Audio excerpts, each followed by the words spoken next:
Daniel chapter 6, and Brother Nev was talking about this the other night. All the Bible stories speak on all levels, and we see this when we teach our children, Daniel on the lion's den, and of course they're all nice fluffy animals at that stage, and they love the story of Daniel sleeping down there with the lions, probably poking around to find the softest one to lay down on. And then we get to 5 days, it gets a little bit cooler. We add that, as Brother Nev said, the layer of knowledge as the children get a little bit older and we get a little bit more formal and we get to teenage years and the teens go, oh, this could be, it's a bit boring, and then we become the adults and we look for the deeper lessons. But I find, I don't know why, but I myself am stuck back here. I've always had that problem, I don't know. Anyway, one day I'll make Mum proud. So the time frame, brothers and sisters, we're getting right to the end of the 70 years. Daniel's been there for quite a long time. Obviously, we started off when he was a young man in Babylon, made a eunuch, searching and grasping for a reason to serve God, when it seemed like there was little reason at all. Nebuchadnezzar has now been gone for at least 24 years, and it's not far, we don't know exactly how far, until the decree of Cyrus. And when we look at how many kings Daniel's seen and come and gone, Nebuchadnezzar, evil Merodach, Nergal-Sarezer, and all those other odd-named regents of Babylon, we could imagine, I guess, that Daniel's life was a source of envy for us, because he was daily, or at least weekly or monthly, brushing shoulders with angels. It was one vision after another. And it was relatively easier for Daniel to be living in Babylon. But when you put the chapters chronologically like this and you actually look at it, you realise that's not the case. Because in chapter 1, an angel didn't hold his hand and walk him into Babylon and say, now Daniel, I'm going to be with you when you make this stand, and I'll tell you which of the various challenges that Babylon have to offer to you, you should stand against. There was nothing like that. It was Daniel that had to come up with something. He didn't even receive a vision or an acknowledgement from God at the end of it after the 10 days saying, you did well. He had to do it in faith. He gets the vision of Nebuchadnezzar revealed to him in chapter 2, and that would have been a huge source of comfort and strength, and it would have been a solid affirmation and a source of validity, knowing that Daniel, I must be going the right way. God's done this for me. And he's about 20 years old. And when he hears about the faithful stand of his friends in chapter 3, he wasn't even there. He wasn't cognizant of that at the time. I'm sure it would have added to his faith. There's absolutely no doubt at all. But he didn't see the angel in the fiery furnace. He didn't walk around with them. It was, an account that was second-hand. And then chapter 4 wasn't his vision. Nebuchadnezzar explained the vision to him, and Daniel gave him the interpretation. And so we get all the way down from when he was 20 to the 4 beasts in chapter 7. How many years is there between that? Between the vision that he got from God to explain and interpret Nebuchadnezzar's dream to when he sees the vision of the 4 beasts on the seashore there in the reign of Belshazzar. That's 50 years, and there's nothing in between. 50 years! And then he sees the ram and the he-goat not long afterwards, but this creates a whole series of problems with Daniel seeing these visions, and we'll deal with it tomorrow when we talk about his legacy, because he didn't understand, and nobody did at that time, the time periods. He didn't realise how long it was going to go on for. He didn't realise that God's going to sack the temple again. And he suffered a nervous breakdown when he found out these things. And so those visions, although that added to his connection between earth and the divine, they weren't necessarily a great source of comfort. And in chapter 5, of course, the vision was against Belshazzar and Babylon. And then finally, we get to chapter 9 there when he's praying and Gabriel visits him. In chapter 9 and chapter 6, they may be the opposite way around. We're not really sure, but it's right up at the end. And we get this angelic deliverance here with Daniel. And if I was to stand over here, when we look at Daniel's life, if I was to stand over here and say, well, this is Daniel when he was 17, when he first gets into Babylon. And this was on, what day was it? Monday we started. So here's Daniel, 17 years old. And I walk right over here, and this is Daniel now today. What day is it? It's Friday. He's around about 84 years old. He's a very old man. What's the difference between Daniel over here on Monday and down the track here 60-something years later? What's the difference?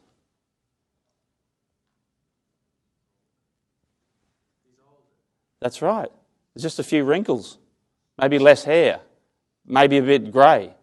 Daniel's no different.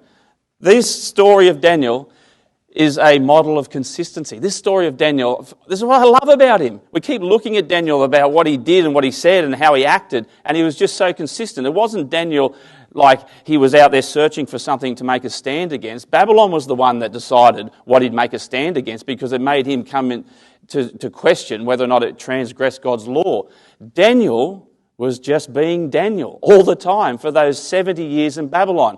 And you've got to love him for that because he's my model. And I want to go back home and I want to be a little bit more like Daniel. And you do too when you go back to your own ecclesias and when you go back to your job, especially, and if you're still at school, whatever it is you're doing. So you go back there and you think, right, Daniel made a stand, so I've got to make a stand. And I'll find a point of difference and I'll make a stand about something. That's really distasteful, that sort of righteousness, that sort of self-righteousness, isn't it? All of a sudden, a person that's never been inclined to be a certain way starts to become a little bit more superior and high and mighty and righteous and better than everybody else. It's not what Daniel did. Daniel just kept making bank all the time. If something came up, he had already resolved in himself to be strong and faithful, and it was difficult for him. So when we go home, let's do our readings, let's pray, let's fellowship with one another, and let's just resolve in ourselves to become a little bit better than what we were on Monday. Let's just try to be a little bit more like Daniel and take things to the bank so that when something comes up and you decide that you don't want to do it, or you don't want to see it, or you're not going to engage in that conversation that's whinging about the boss, and you start to get to work on time, and people go, there's something different about you. And when the 15 minutes is up for morning tea, you're already back at work, and now you're content with your wages. Oh, God forbid that would happen. And you're not whinging any longer about how few holidays you get or where you have to go for your holidays, and you stop whining, and people, they just go, And after a week, you're still doing those things. The good things, I mean, and then a month goes by, and then 6 months, and then you've banked a whole 12 months and you're back at Bible school and you get reinvigorated again. And then you go back and you're still doing them. And now you come into this realm of consistency, and people start to notice, not because you do something outrageous or out of character, but they start to say, oh, that's her just being her. I've got to pick a name. I'm like, that's Susan. That's just Susan being Susan. That's just Steve being Steve. He's always like that. Yeah, but the boss said this. And he knows it too, but he didn't say anything. He sort of just walked away. Yeah, no, he doesn't complain much. He just does his work and gets on with it. It's really helpful too. And she's like that all the time. That's Daniel. And I don't want to be like that. It's too hard. I don't like consistency. I like when you guys invite me here, I go bowling and I bowl one strike and I can walk away and go, do that all the time. I can't do it all the time. See, one hot day doesn't make a summer. We've got to do it all the time. That is Daniel. It makes all the difference. And this is this well-known story about Daniel. It's just a wonderful story, this chapter 6. So Daniel's experience of envy from other people who desired, power and control, his faithfulness, his betrayal, the trumped-up charges, obviously, and the rulers, they get themselves all in a dither. There's a stone with a seal on it. I mean, it's simply amazing. And this is another thing. I was talking to another brother about this. I love, when we study this little section about Daniel, this is so much like Christ. Daniel was written before the Lord Jesus Christ was crucified. And when you look at him being sold, or delivered for envy, and you think about him going into that pit and a seal being put over it and coming out and not saying a word, that is just simply so incredibly prophetic of Christ, and yet it was written beforehand. And it's not like when Christ went through his experiences, he thought, I'll model my experiences off Daniel. It was prophetic. And critics can't take that away from us. This was written about a man's life which forecast the life of the Son of God. It's utterly amazing. I really, really can't believe it. And here his example for all of Israel as their captain, as their hero, as the one who's high and lifted up. He treads the path like Christ for us to follow. And so we look back on Daniel and we should be able to gain some sort of faith and confidence. And we should go home and we should feel just a little bit better about ourselves that we want to try like Daniel. And for his sake even. I'd love to be able to get to the kingdom, look at Daniel and have a talk with him over a course of time and say, Daniel, the studies on your life and the legacy you left behind and that model of behaviour. I'm not saying I was anything like you, but you really gave me some motivation to try, And I thank you for that.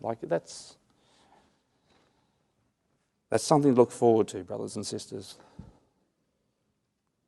So look at the man. I mean, we can hardly look at him, he's that good. Check out chapter 6. See what it says here. The king says, I've noticed him. There's 3 presidents, Daniel's one of them, but I'm not sure about my kingdom. I don't want to have any more loss. I want to make sure I curtail any sort of diminishing of my kingdom. So it says in verse 3, then this Daniel became distinguished above all the other presidents and satraps because an excellent spirit was in him, and the king planned to set him over the whole kingdom, over everybody. Naturally, an anti-Semitic kingdom. And they're going to put a Jew in charge. That's unbelievable. And see where it says there Daniel became distinguished. Does anybody know what that means? What does distinguished mean? I don't think I've got the... Yes, but it's very visual. It's shone. Yes, that's exactly what it means. It means to glitter from afar, to twinkle. And what does that? What glitters from afar? Like a brother said, it's a star. Daniel was our glitter man in Babylon. You couldn't help noticing him. I remember the first time I came over to Hanover, and I didn't even know about fireflies. It was one of those kids' books I used to read, and I had this fascination with fireflies, and I forgot you had it. And I was walking across from the gym, and I saw them twinkling out of the corner of my eye, and I thought, man, I've been staying up too late. What's going on? And I looked over again, and they were everywhere. Daniel was far superior than that. You couldn't help noticing him. When you walked by, he glittered, he sparkled, he shone. Now that's a motif. That's a symbol in Daniel, isn't it? The idea of a star. And we'll look at it again tomorrow too, because, those wise men who followed the star, I think that's a little reference and an acknowledgement and back to Daniel himself. But where else do we read about a star in Daniel? To tell us what sort of man he was, really. It's in the later chapters. Yes, chapter 12. Let's have a quick look at that. Look at chapter 12. It's just such a wonderful thing. So it's in the last days. This prophecy still goes on. And at that time it says, at the end of verse 1, your people will be delivered, Daniel. And many of them, in verse 2, who sleep in the dust of the earth shall awake. Some to everlasting life and some to shame and everlasting contempt. And those who are wise shall shine like the brightness of the sky above, and those who turn many to righteousness like the stars forever and ever. Now, isn't that incredible? Who turned many to righteousness? What does Ezekiel say about 3 types of saviours, or 3 examples of saviours? Remember how it said they should save people through their righteousness?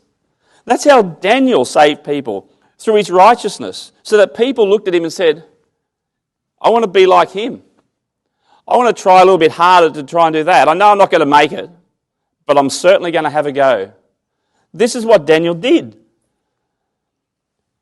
Turn many to righteousness like the stars forever and ever. And there's Daniel in Babylon, glittering and sparkling like a diamond in the sky. It's just such a beautiful, beautiful image. As Winston Churchill said, only when it's dark can you see the stars. And for the darkness of the last 70 years, there's Daniel in that firmament of Babylon, and he's been twinkling away. And everybody's seen him. And he's got a long-lasting legacy now. That's the sort of person I want to be like. Someone that if you hang around, you associate with, you become a better person. Daniel would be one of those people. If you were with him, you would want to elevate. You'd want to rise up. You're not a toxic person. What sort of person are we? Are we better for people? Are people better for hanging around us, for associating with us? Or when people see us coming, do they go, oh, here he comes again? You know? And you always wish people would say, sir, without adding, you're making a scene. What sort of people are we? Are we like Daniel? Do we have that good influence? Not because we walk around going, oh, everyone follow me. We've got to have some influence around this place, and you better listen up. It's nothing like that. Not a thing. Of course he was extreme. There's no doubt he was extreme. He didn't settle for ordinary. He wasn't into mediocrity, brothers and sisters. He was a leader. He was an example. He was a saviour. He was like the Messiah to Israel at this time. He glittered and he drew people to him. And we all want to be just a little bit more like that. Any wonder the king planned to elevate him above everybody else. But why do they object? Because the men object to this. They hate it. Then the presidents and the satraps sought to find a ground of complaint against him with regard to the kingdom. Of course they rejected. They were racist, first of all. There's no way they're going to have a Jew ruling over them, telling them what to do, obviously. But of course they envied his success. I mean, that's what they wanted. Above anything else, they wanted that power. They wanted the money. They wanted the influence that came with that elevated position. And of course, their own ambitions would have been completely cut off had Daniel taken that position. And they wouldn't be able to pass on, the handouts to their mates. And now Daniel's going to be honest. And you can imagine a politician for 68 years. Who knows any politicians who have been there for 68 years and they're squeaky clean? And if you went through their life with a fine-tooth comb, when they go on their business trips and they claim for this and that not a single receipt is out of place. And these are the sort of people who are looking for any tiny little molehill they can make a huge mountain out of, right? This is what these people are like. They can't find it with Daniel. He's perfect in that sense. He's blameless. He's guiltless. It's incredible. And of course, their desire for corruption and just to skim a little bit off the top, because that's how you work. That's how they roll out there in the business world. That's how they roll in politics. Doesn't matter. I want you to make the sacrifices, and I talk tough, but don't expect me to make them. And it's all right for me to take a little bit off the side, because after all, I work hard. And their scope now for corruption and to skim off the top would be severely curtailed because of Daniel. He's too good for them. Way too good. I've got this mate at home, and he's actually like Daniel. He really is. He's so good like that. It actually irritates me in some ways because it's like that. I hate it. I want to be good. It doesn't irritate me. I love him to death. He's in a job where they've got to buy up land on behalf of the government so they can put roads through. Now you can imagine the people who buy this up, how they assign the monetary value to it. How could it be easily inflated? And the people that own the land in advance, in the future, can predict obviously where the roads are going to go and have family members involved with owning land, and they could make a lot of money out of that. And Friday afternoon, and it's happened before, Friday afternoon, in comes one of these papers, and they want this brother just to quickly sign off on it. We haven't got time now, but do you mind just signing off on this? Inflated by hundreds of thousands of dollars, which would later be divided up through the various bank accounts. How easy would it be just to put his signature on it, not even think? No one's going to look at it. It's a government. It's a government faculty. No one takes any notice of what goes on there. They're using our money. Why would they? And he wouldn't do it. And they were swearing at him. And he wouldn't do it because he was honest. And people hate that because their chance for corruption is completely nullified. This is Daniel. He's so good, brothers and sisters, you can honestly hardly even look at him. And like I intimated, do we dislike people that are better than us? Do we? Do they irritate us? Everyone dislikes somebody who thinks that they're better than you. Daniel didn't think he was better than anybody. You know what his only weakness was?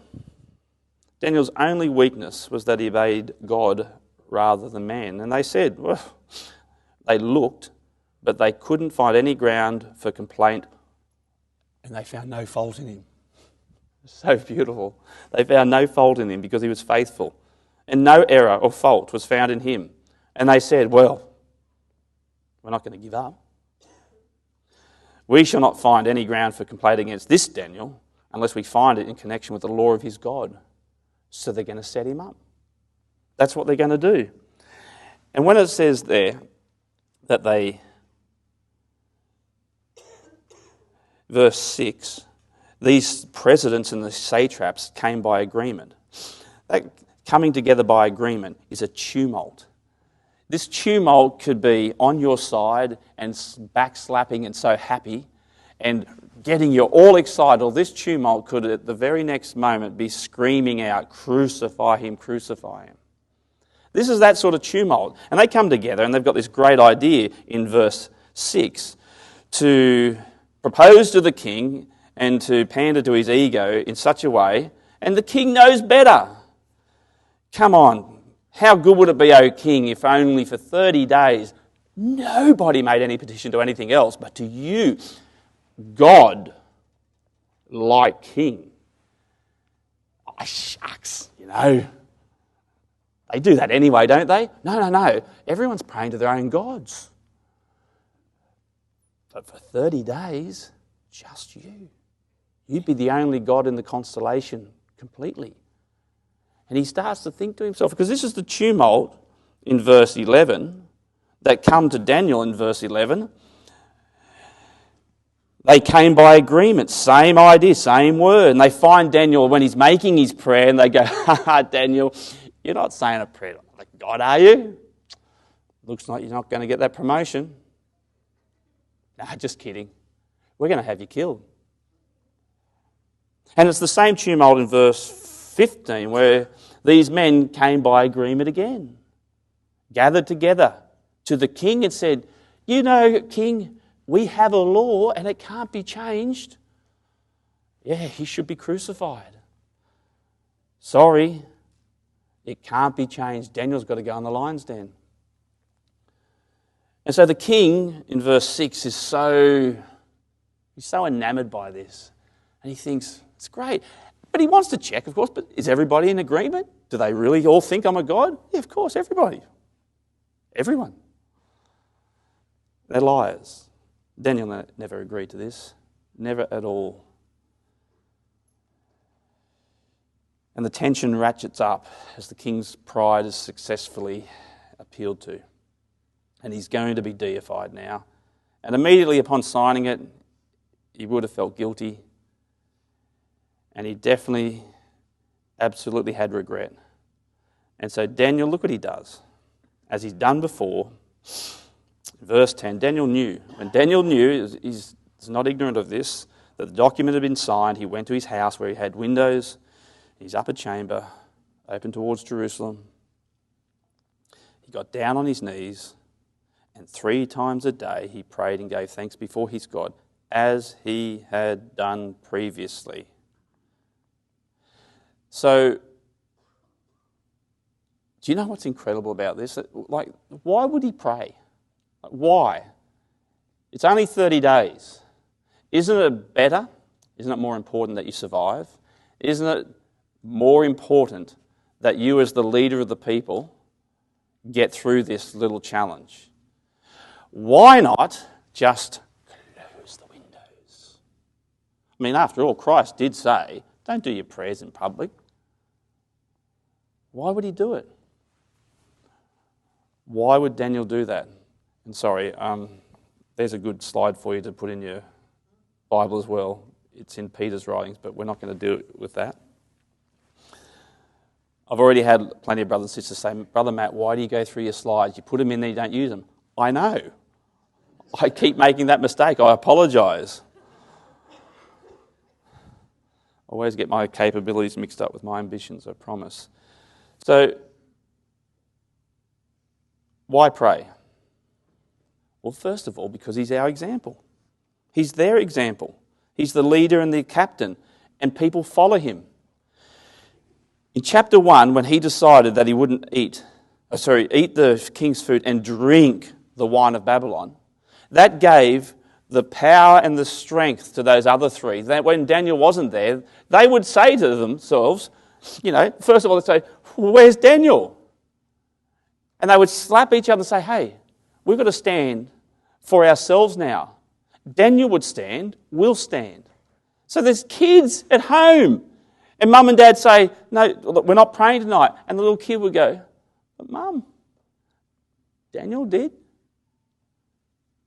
Imagine the parents shamed into praying.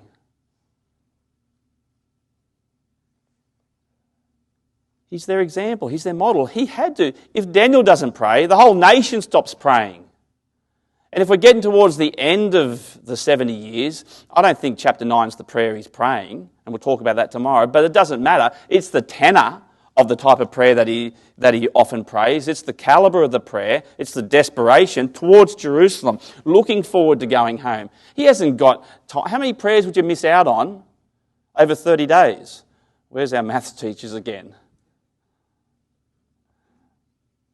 How many is it, Jeff? I can't help it. It's 90 prayers. Thanks, Brother Jeff. It's 90 prayers. He can't afford the luxury of foregoing 90 prayers. In fact, he's got to pray.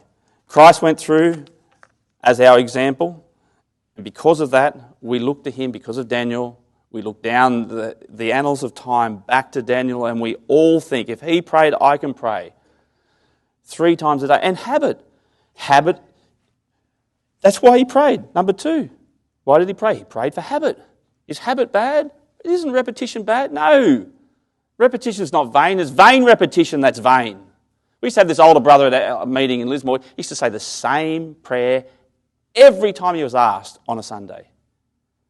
And I wouldn't attribute to him and say, oh, that was a vain prayer, even if I knew it off by heart.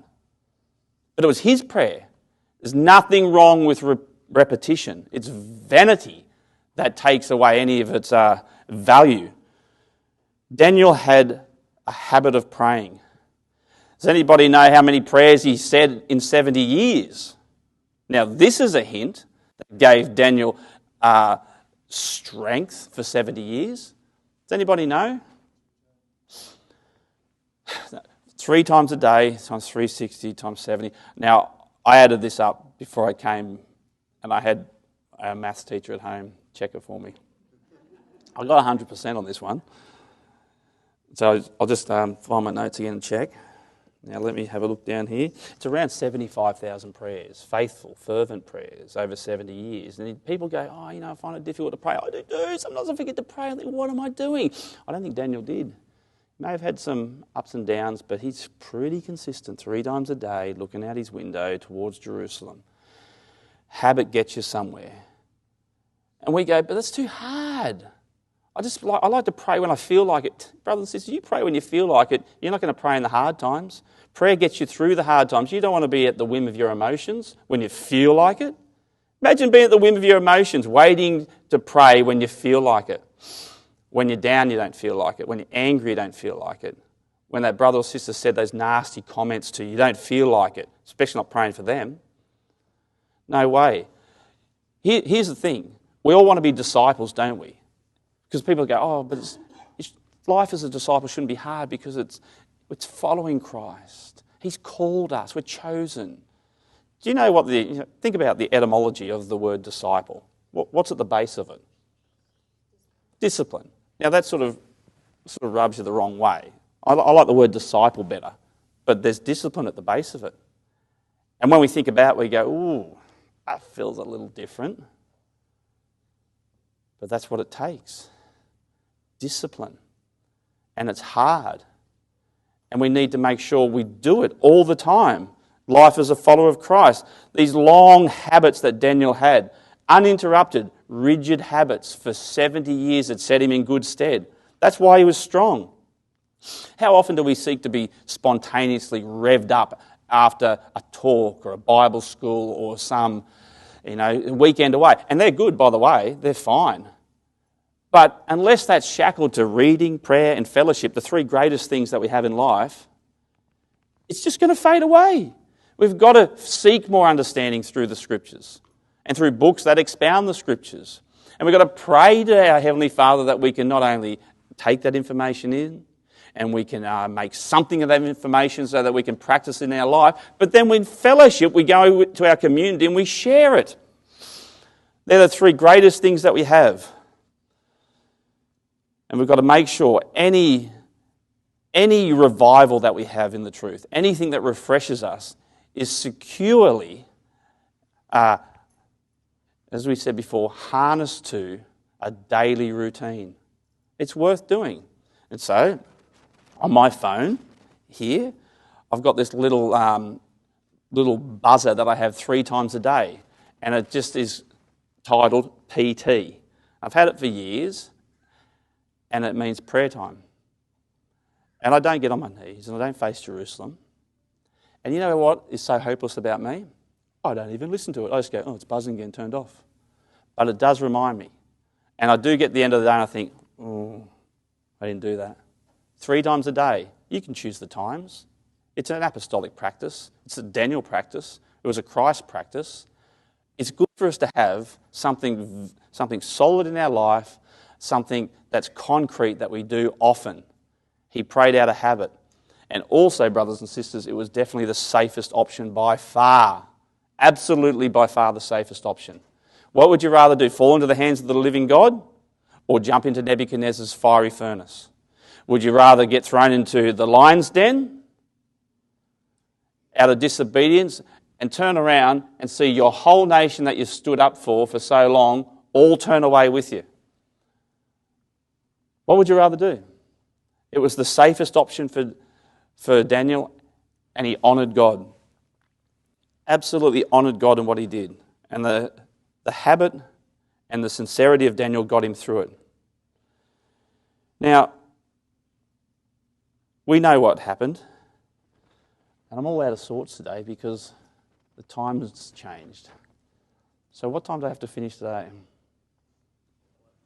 11. It's fantastic. A little bit more. Okay, well, we're speeding through it. That's good. Now, it's the safest thing possible. And so what happens? Well, Darius, he's pretty upset with himself, and he can't even sleep that night. And he stays up for as long as he can to deliver Daniel, and he can't do it. It's hopeless.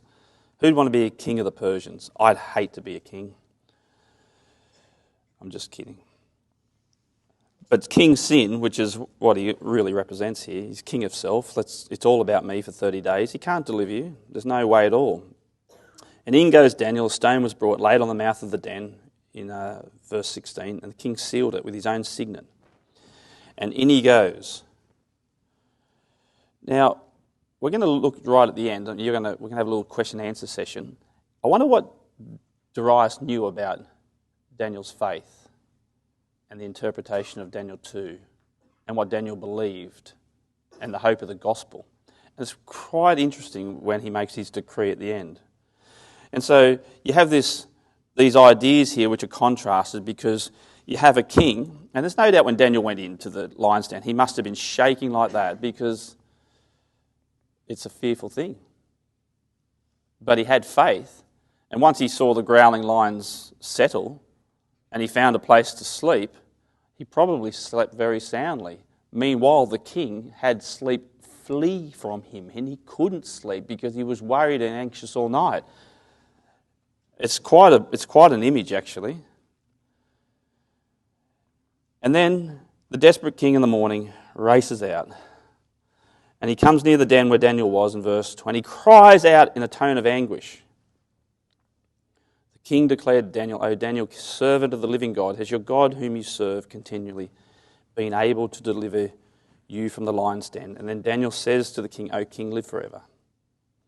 My God sent his angel and shut the lions' mouths, and they have not harmed me because I was found blameless before him.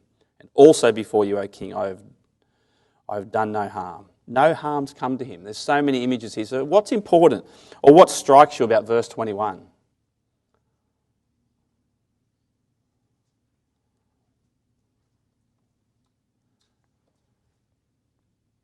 Well, take note, this is the first time Daniel speaks. He didn't speak when the king said, "I'm going to earmark you for number one." He didn't speak when he knew they were looking for opportunity and checking out. "Daniel, can we just have all your records for the last, 60-odd years, please?" "Yeah, sure." "What do you need them for?" Nothing. Didn't ask. When they found him and took him away, didn't say a word. Like a sheep to the slaughter. And this is he's so much like Christ. It's just such a wonderful type here. We find out more about Christ looking at Daniel. How hard must it have been? He's blameless. And then it says, "I've not been harmed." That's chapter 3. Remember when they came out of the fiery furnace? This is Daniel's fiery furnace here, the lion's den, where he has to stand by himself, not harmed, as the three friends weren't harmed. We know that.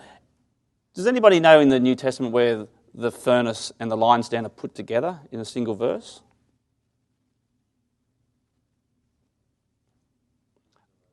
Yeah, Hebrews 11, what's it say?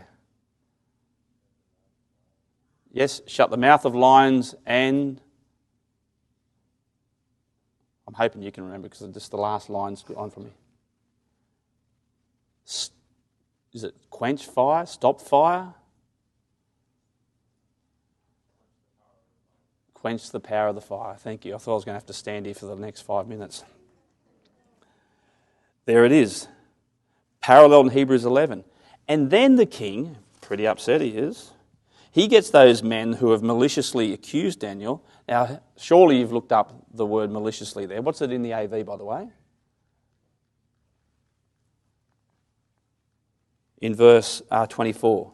The men that had maliciously accused Daniel, says here in my ESV. What is it in the AV? Okay, accused. You look it up, you know what it means? It means to chew up or devour. So we had Nebuchadnezzar in chapter 3 roaring with anger, and it means to be heated up. That was the fiery furnace. He was a metaphor for that. And now we have these men. These are the ravening lions. These are the predators. These are the ones who are looking for prey. These are the persecutors and the liars. And they're the ones who have been trying the whole time to chew up Daniel. And this is why these chapters are relevant to us. We go, well, yeah, but I'm never going to be thrown into a fiery furnace. Taken, given. And I'm not going to be thrown into a lion's den. Okay.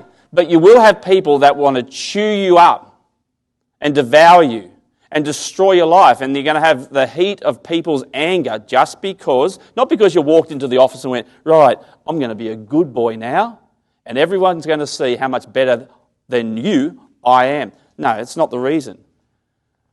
It's because you've started to be consistent like Daniel, and they're going to hate you for it.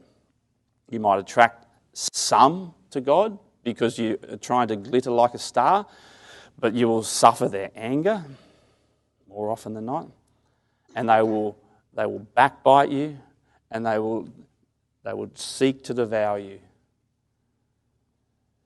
And that's what Daniel faced. But look what happens to them. Them and their families thrown to the lion's den, and I bet they were hungry lions. And then Darius, he writes to all his kingdom, all peoples, nations and languages. He made a decree. Everybody must fear and tremble the God of Daniel. Now, work with me with this one. Look at these next verses here. Verse 26 and 27. I'm going to ask you a question because Daniel evidently has taught Darius so much about the truth. He's taught him about the gospel, and he's taught him about all the visions that he's seen and the hope of Israel. And he's taught him about the kingdom that is to come and the Messiah. Tell me where this comes from. When Darius says, I make a decree that in all my royal dominion people are to tremble and fear before the God of Daniel. For he is the living God. For he is the living God. Where's that from?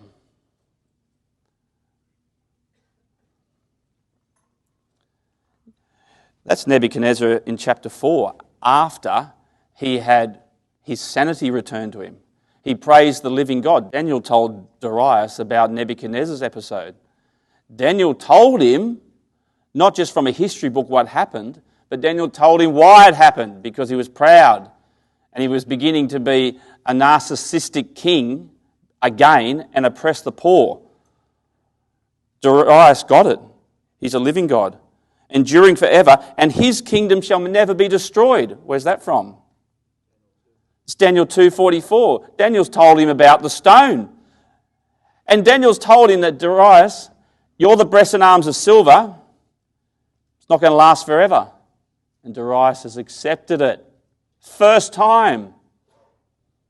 Nebuchadnezzar wouldn't. He said, his kingdom shall never be destroyed. What about this? And of his dominion there shall be no end. Where's that from? Where does it talk about God's dominion being everlasting? Over and over again. What chapter's that?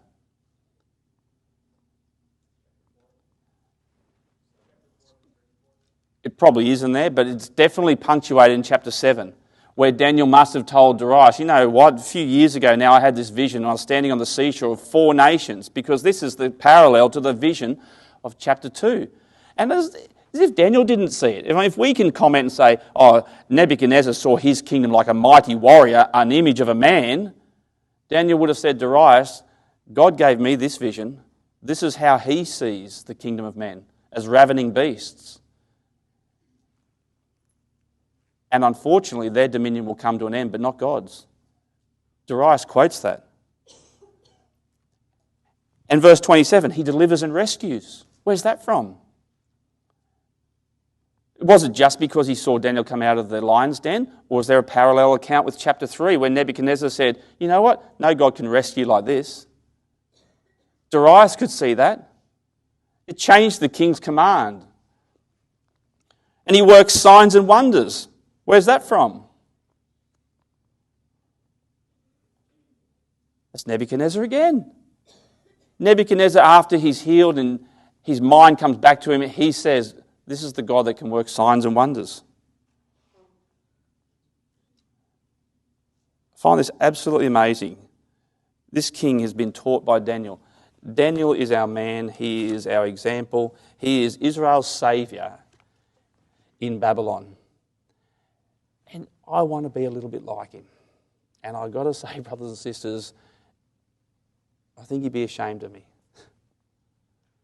surely you want to be a bit more like him. It's times like this from a Bible school when we can all go home with our families. You can talk to your kids about it too. We're not looking at the kids' stories anymore. These are stories for adults to charge our lives and to give us motivation to continue.